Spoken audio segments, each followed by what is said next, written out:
मेरा कल आधा मेडिकल हुआ था, तो आज मेरा पूरा मेडिकल हो गया। तो मैं आपको इस वीडियो में ना पूरा बताता हूँ कि डे 1 और डे 2 का कंबाइन कैसे क्या करना है। और मेरा तो गवर्नमेंट कॉलेज सरवाल में हुआ था, तो जिनका भी अपकमिंग डेज में मेडिकल है तो मैं उनको बता देता हूँ कि कैसे क्या करना है। ठीक है, सबसे पहले क्या करना है, आपको हॉस्पिटल जाना है। वहाँ पे आपको ओपीडी की पर्ची लेनी है। ठीक है, ओपीडी की आप पर्ची लोगे, तो मेरा सरवाल में था। ठीक है, तो ओपीडी की पर्ची लोगे तो वहाँ पे साइड में एक ऑफिसर मैम बैठी होगी, उनके रूम में जाना है। और आपको ना जो ये मैंने ये फॉर्मेट लगाया है ना, इस फॉर्मेट का आपको पहले प्रिंट आउट ले लेना है। सबका अपने हॉस्पिटल का अलग अलग रहता है, तो हमारा तो ये फॉर्मेट था, उन्होंने हमें दे रखा था। ठीक है, तो सबसे पहले आप ये फॉर्मेट का प्रिंट आउट ले लोगे और मैम को आपको एक ओपीडी की पर्ची पे ना साइन करेगी और आपको टेस्ट देगी। तो टेस्ट में क्या होगा, ब्लड टेस्ट होंगे। कौन कौन से ब्लड टेस्ट होंगे मैं बता देता हूँ कि आज हमारे और भी ब्लड टेस्ट हुए, like hepatitis B, hepatitis C, LFT, KFT और क्रिएटिनिन का टेस्ट होगा। तो आपको मैम वो पर्ची देगी और एक्सरे और ECG की भी पर्ची मैम आपको देगी। तो आपको वापस वो पर्चियाँ लेके जाना है ओपीडी की लाइन में।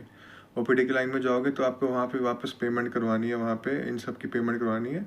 जब आप पेमेंट करवा लोगे तो आपको फिर जहाँ पे ब्लड कलेक्शन सेंटर है ना, वहाँ पे जाना है, वहाँ पे अपना खून देना है आपको।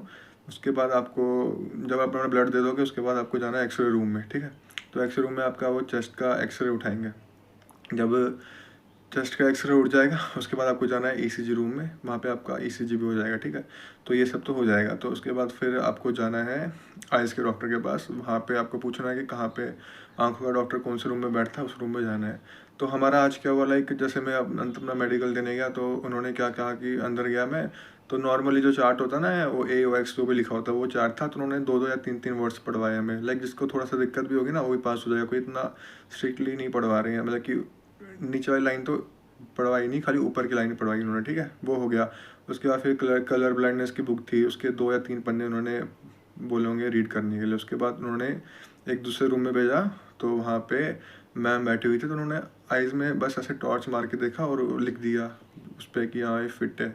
जो हमें फॉर्मेट मिला हुआ ना ये वाला, इस पर आइज़ का जहाँ पे कॉलम है वहाँ पे उन्होंने सब लिख लिया और लिख लिया कि फिट है।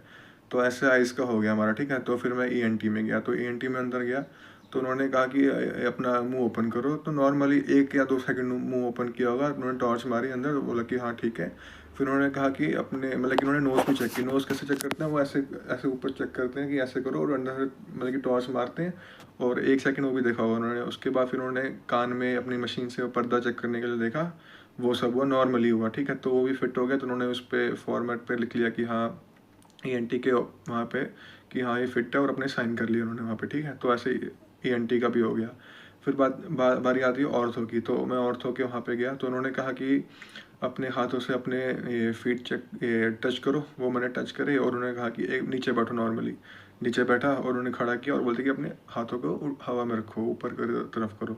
वो किया तो उन्होंने भी फिट लिख दिया वहाँ पे साइन कर लिया। ठीक है, ऐसे औरतों का भी हो। बारी आती है सर्जन की। तो सर्जन के रूम में मैं गया, तो वहाँ पे मतलब कि इतना भी कोई स्ट्रिक्ट नहीं हो रहा, नॉर्मली हो रहा है। लाइक मतलब कि सर्जन के पास गया तो उन्होंने मतलब कि साइड में वहाँ पे जो उनका प्राइवेट रूम होता है वहाँ पे उन्होंने कहा कि मतलब कि नॉर्मली प्राइवेट पार्ट चेक किया, लेकिन जिसको कोई दिक्कत भी होगी ना वही पास हो जाएगा, क्योंकि इतना कुछ डिटेल में उन्होंने देखा नहीं। ठीक है, तो मतलब क्या किसी को थोड़ी थोड़ी दिक्कत भी है कहीं, मतलब कि तो वो भी पास हो जाएगा। कोई इतनी घबराने की बात नहीं है, नॉर्मली हो रहा है। मतलब कि एज़ कम्पेयर टू GD का मेडिकल है, तो JKP का मेडिकल मतलब कि GD के कंपेयर में मतलब कुछ भी नहीं है। मतलब कि किसी को अगर नॉर्मल दिक्कत भी होगी ना वो भी पास हो जाएगा, कोई टेंशन लेने की बात नहीं है। लाइक किसी को मतलब कि पाइल्स की प्रॉब्लम है या और कोई प्रॉब्लम है तो कोई इतनी बड़ी दिक्कत नहीं है। ज़्यादा ध्यान से देख नहीं रहे हैं, वो ऐसे नॉर्मली ऊपर ऊपर से चेक कर रहे हैं बस। सर्जन का भी हो गया और ENT का भी हो गया, और बचा फिर फिजिशियन का। तो फिजिशियन के अभी साइन लेना बाकी, क्योंकि अभी हमारे ब्लड टेस्ट की रिपोर्ट्स नहीं आई है। तो उन्होंने कहा कि मंडे को आ जाओ, क्योंकि कल संडे है, तो कल मंडे को जाना है वहाँ पे। तो ब्लड टेस्ट की रिपोर्ट्स आएगी तो फिजिशियन भी अपने वहाँ पे ब्लड टेस्ट रिपोर्ट देख के साइन कर देगा। और फिर ऐसे ही हमें सबके साइन लेने हैं। अब आपका सब हो जाएगा, लाइक आपका ECG हो जाएगा, एक्सरे हो जाएगा, आपका ENT का साइन हो जाएगा, सर्जन का साइन हो जाएगा, आइज़ वाले डॉक्टर का साइन हो जाएगा, ऑर्थो का साइन हो जाएगा, फिजिशियन का साइन हो जाएगा। तो आपको वो सब रिपोर्ट्स लेके, और जो भी आपका लाइक ECG एक्सरे ना, आपको वहाँ पे जो मेडिकल ऑफिसर मैम बैठती है नीचे, वहाँ पे जाना है। तो वो आपका सब रिपोर्ट्स देखेगी एक बार, तो वो साइन करेगी।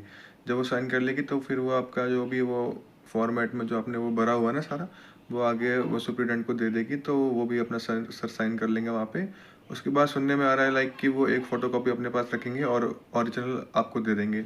अब ये कंफर्म नहीं है कि वो आपको ओरिजिनल JKSSB के पास देना है या आपको अपने पास रखना है। जॉइनिंग के टाइम पुलिस वालों को दिखाना या नहीं दिखाना वो तो भी कंफर्म नहीं, लेकिन जो भी होगा मंडे को एक बार मेरे को वापस जाना है, वहाँ पे मैं कंफर्म करके आपको बताता हूँ फिर कि हमें उस ओरिजिनल जो कॉपी मिलेगी उसको करना क्या है। सरवाल में है तो मेरा वहाँ पे एक फ्रेंड है, उसका नाम सुनील है।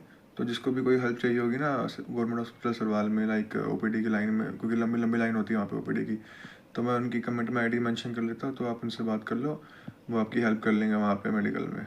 सुनील नाम है।